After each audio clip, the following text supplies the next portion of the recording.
YouTube, it's me Dylan, and today we're going to go over the Spartan Ultra. So the Ultra consists of 30 to 31 miles, 60 obstacles or more, and I'm going to go over pretty much what you want to do like the day beforehand and going throughout the day on Saturday and the equipment you need. So just a little list to help me out for memorization. So on Friday, you want to go to the venue, get your packet for pickup. It's going to have your bib, it's going to have your checkpoint timer thing for your wrist, and a purple shirt to identify you as an ultra runner compared to other people not doing the ultra.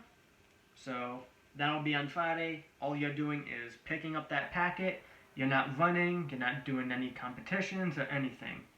So while you're at the venue, you can bring a bin or a bag, just something to put over at the transition station.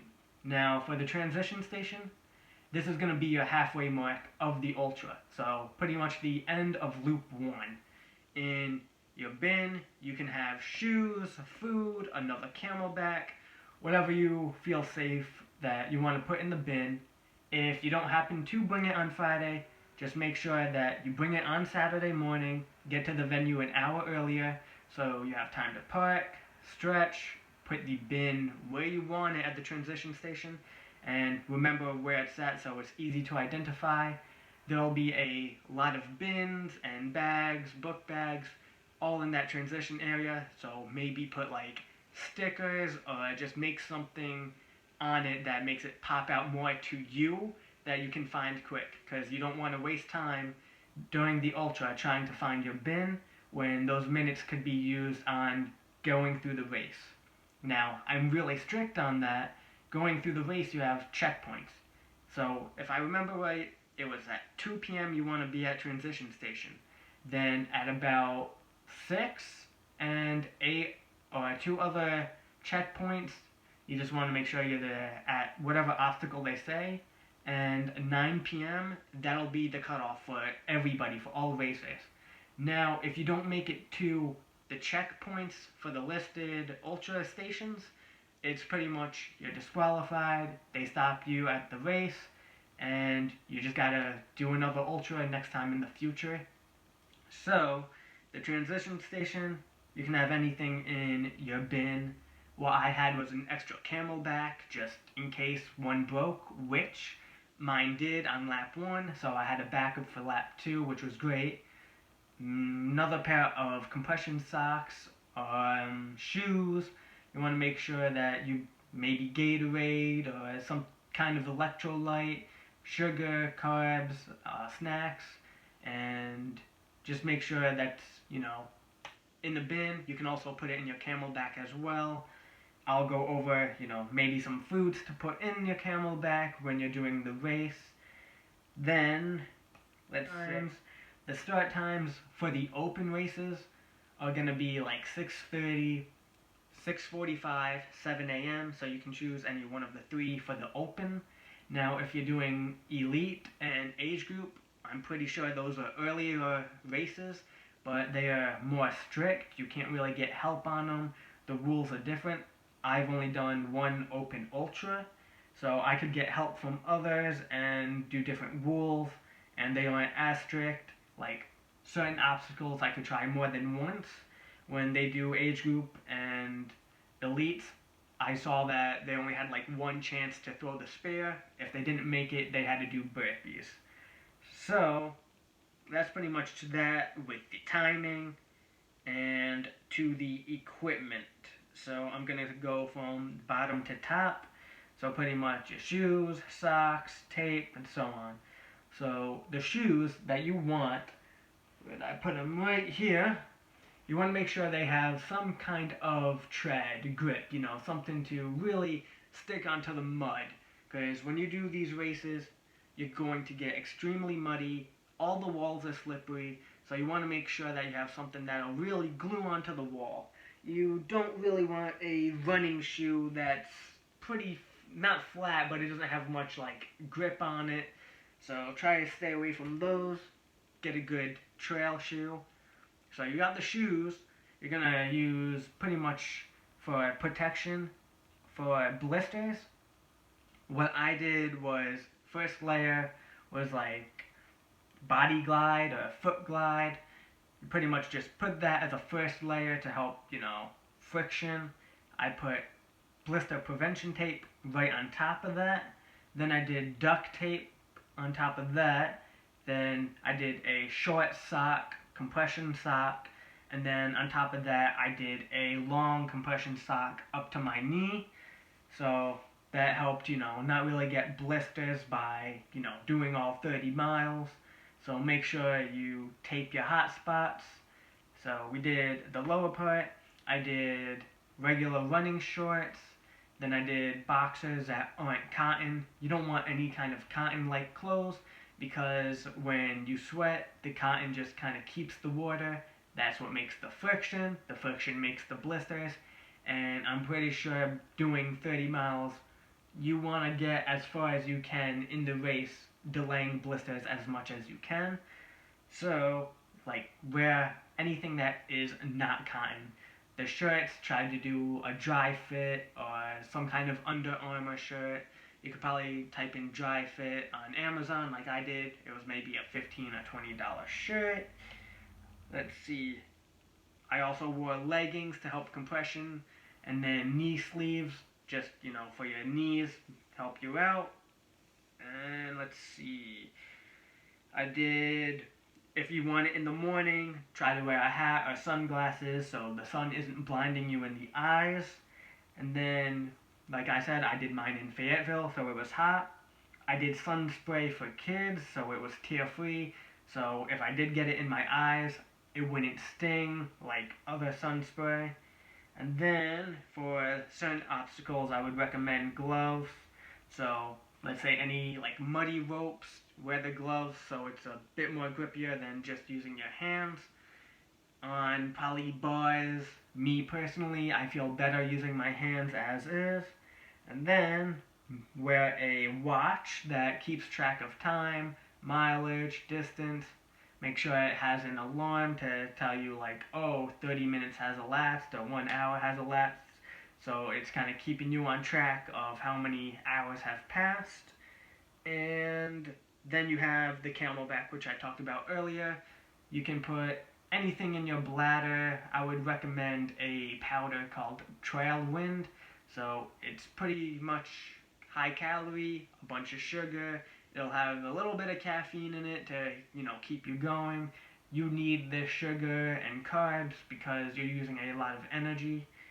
So, inside the Camelback itself as specific things, you want to have, as food goes, I got pickle juice, mustard, and salt tablets. So all three of those help delay or take away cramping and whatnot, so you don't just randomly cramp in the middle of the race. So I would say maybe take 1 or 2 tablets before the race, and then maybe, 1 or 2 halfway, but also during the race, maybe have some pickle juice or mustard. You want to be cautious not to cramp up. And then as carbs, pretty much quick ones, the Honey Stinger waffles, gummy worms, any kind of candy, Rice Krispie treats. Then you got your fats, so, maybe just to keep you going as energy goes. So, let's say peanut butter, sunflower seeds, or kernels. So just get the kernels so you don't have to bite the seeds or anything. Easy, quick to eat. And then protein and salt in a way because you want to keep your salt good. So beef jerky, tuna. So that's what's inside the Camelback, at least for lap 1. For lap 2, you're going to make 100% sure that you have a headlamp on you. You want to make sure that you have batteries, just so you know it's working. The headlamp is mandatory after 4 p.m. So if you don't have it on you, you're kind of disqualified. Or if you have your cell phone on you to use a flashlight, it's more of just a safety caution kind of item for when it does get dark out. That's why it's mandatory. So have a headlamp pressure, and then pretty much what else? As equipment goes on your body, not really equipment, but KT tape, you can put it on shoulders, your legs, whatever helps from, prolonging. So after that, try not to run the whole time, or at least it might work for you, but for me, I did a run, walk, so I didn't use all my energy because still had obstacles to do. You want to save energy for obstacles so you can do them, so you don't get a penalty and do burpees, because the burpees add up throughout the day. Then, pretty much during the race, maybe every 2 miles, 30, 45 minutes, try to consume at least 100, 200 calories, because you're easily burning that much. You're going to be pretty exhausted would be the word, but you want to keep up the carb and sugar intake to keep pushing through the race. So that's the food, and let's say even 2 weeks, 1 week, at least make sure that you're drinking a gallon of water a day. You want to do this, let's say you are going to a hot place like Fayetteville. You want to make sure you're hydrated. You don't want to, pass out and be dehydrated. So you don't finish the race, you can't continue, and also it's good for your joints. It's good for just keeping your muscles ready, prepared for that long day ahead of you. And then after that, when you wake up, so if you do a race at, let's say, 6:30, you want to be at the venue maybe 5:30, then let's say wake up maybe 4:30. You will want to consume some kind of caffeine to make sure that it helps you, flush out your system, go to the bathroom, so you don't have to go to the bathroom during the race. You don't want to waste 5 or 10 minutes going to the bathroom, waiting for somebody. That time is really precious on an ultra. Every minute counts. Like at the transition station, all you really want to do when you're there, change your camelback. Maybe if you have to change your shoes, and go. Put your bag as close to the exit of the transition station so it motivates you to just keep going. So you're not there taking a break and you don't waste time.